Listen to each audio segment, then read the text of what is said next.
Hey, what's up guys, and welcome back to another video. So you might be wondering, Project, that's a nice mic quality you got. What's the reason to do a voiceover in the first place? Listen guys, I got a good announcement to make. I just wanted to say that thank you guys so much for 50 subscribers. You guys truly deserve a special place in my heart. You're the best. So thanks guys. Also, I'm sorry that I haven't uploaded in a while once again. I was completely busy enjoying my summertime while editing on CapCut and how its animations work. But now that I truly understand how this new editing style works for over a few weeks, let's continue with the video.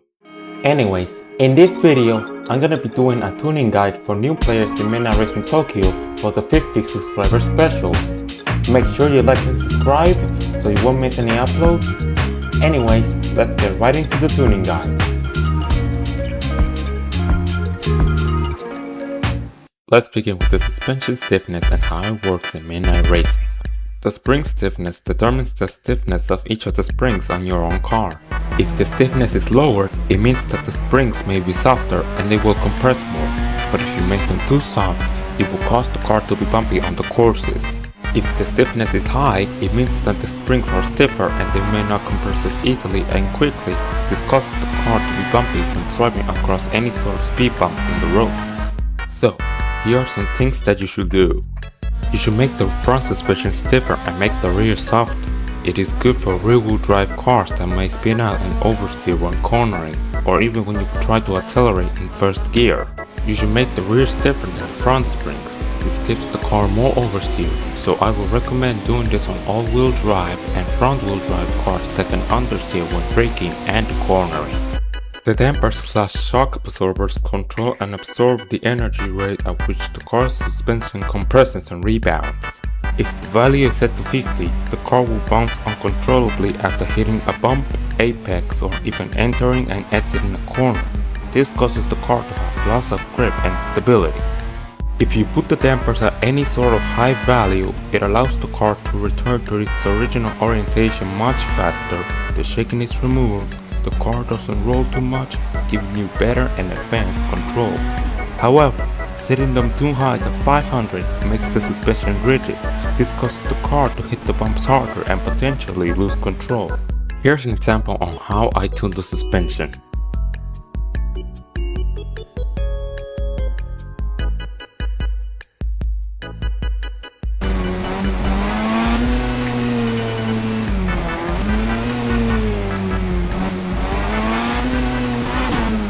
Let's move on to steering. The steering aggressiveness is how fast your front wheels rotate to make the car turn and how the car handles corner entry and mid-corner stability. If the aggressiveness is high, the wheels turn much faster, giving you an advanced initial rotation of the car when you first turn into a corner. However, it pushes the car's momentum too quickly and fast, frequently causing heavy understeer mid-cornering. If the aggressiveness is low, the front wheels turn much slower, the car's weight gradually shifts, resulting in reduced understeer and smooth precise control. This is recommended for drivers who are struggling to manage understeer or prefer more predictable cornering. The steering ratio is between how much you turn the steering wheel and how much your car's front wheels rotate before it locks out. Lower ratios like 10, 18, 20 or 21 provide a more quick and responsive steering angle for tight corners and may be ideal for drifting and tollgate maps with sharp corners and twisty sections. Higher ratios like 22, 29 or 30 on the other hand provide less steering angle but more superior high-speed stability and control on the highway or on wide circuits like Tsukuba Circuit or C1 Shuto Expressway. Now that we got steering out of the way, let's move on to brakes.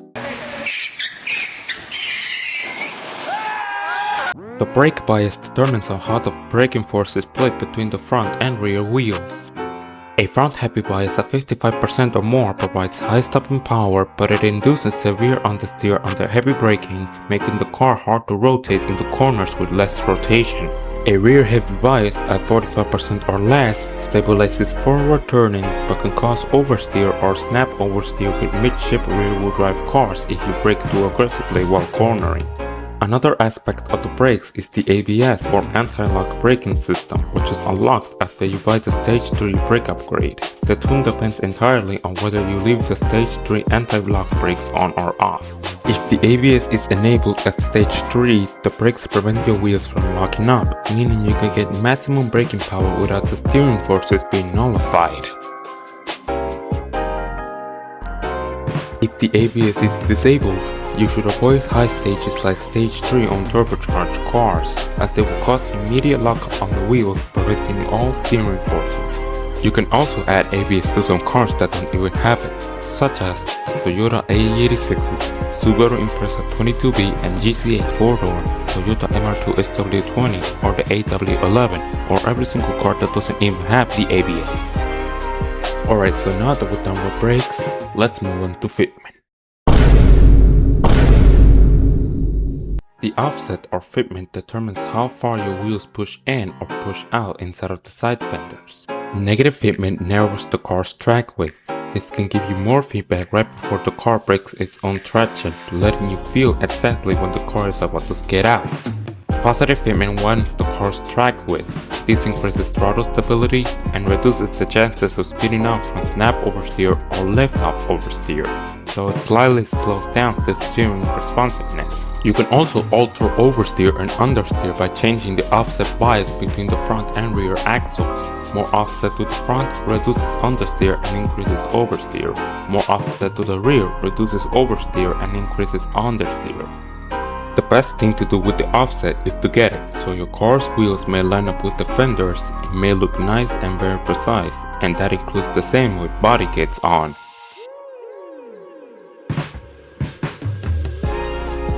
Now that the offset is done, let's go into the camber.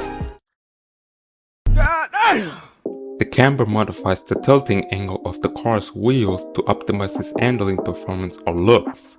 The negative camber tilts the top of the wheels inward towards the center of the car. It allows you to add up to 20 degrees of negative camber. The positive camber returns the wheels back to its original angle, but there's no upward tilt or positive stance in the game.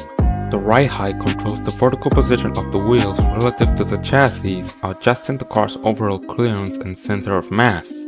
Lowering your ride height lowers your car's center of mass. This will reduce body roll and gives you tighter, more responsive handling during sharp corners, but raising or dropping the ride height too high or low makes the car vulnerable to grounding out on bumpy or uneven surfaces. Now that we're done with camber and ride height, let's go to the last one. The gearing ratio is the system of gears that transfers power and acceleration from the engine to the wheels.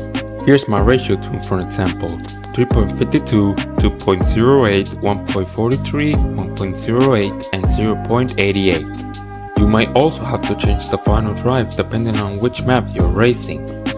If you are doing the toge like Ichikawa, Omori, Aonashi, or Mao Atsuki, you don't need top speed, you need acceleration, so make some of the gears shorter depending on which car you're on. If you do highway races like C1 Shuto Expressway or Tokyo Bay, change the final drive for more top speed on some tier 3 or tier 4 cars that have very high horsepower. If you do the circuit or Goliath Marathon, you need top speed and acceleration, so change the gearing and final drive. Anyways, that's all for this tuning guide. I hope you enjoyed it. Consider subscribing to me, it will really support the channel. Alright, so thank you guys so much for watching my first ever video on CapCut. Please like, comment and subscribe, and I'll see you guys in the next video. Peace out.